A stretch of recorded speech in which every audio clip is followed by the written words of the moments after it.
أعوذ بالله من الشيطان الرجيم. بسم الله الرحمن الرحيم. تبت يدا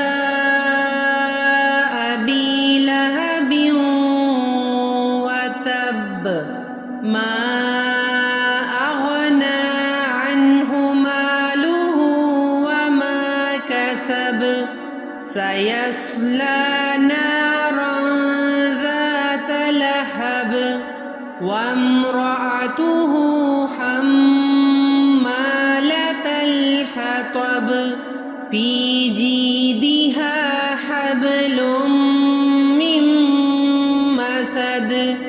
صدق